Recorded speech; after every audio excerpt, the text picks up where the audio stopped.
सुंदर गुड़िया बने है सुंदर गुड़िया। कागज कर पुड़िया, कागज कर पुड़िया, बने है सुंदर गुड़िया बने है सुंदर गुड़िया। हवा परत उड़ जाना होगा, आज जाना होगा, कल जाना होगी। माटी करे काया हा पुराना होहिना, आज आना होगेगा कल जाना होही जी। माटी करे काया हा पुराना होही ना।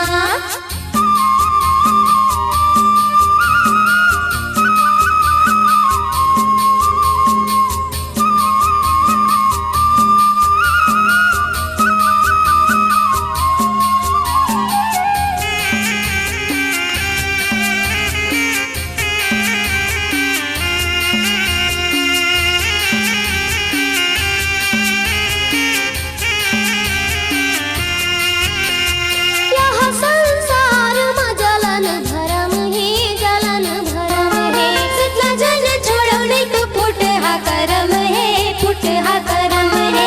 यह संसार में जलन भरम है, जलन भरम है। सतना जन छोड़ो नहीं तो फुट हा करम है, फुट हा करम है। ये जलन भरम है गा, जलन भरम है।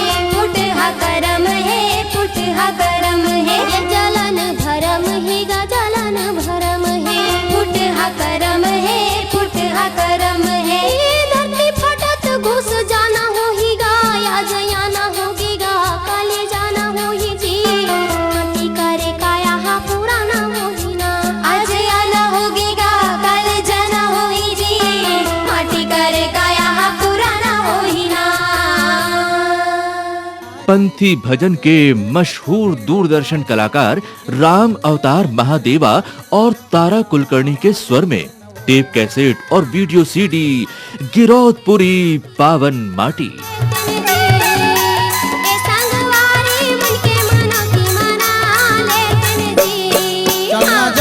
गिरौदपुरी पावन माटी।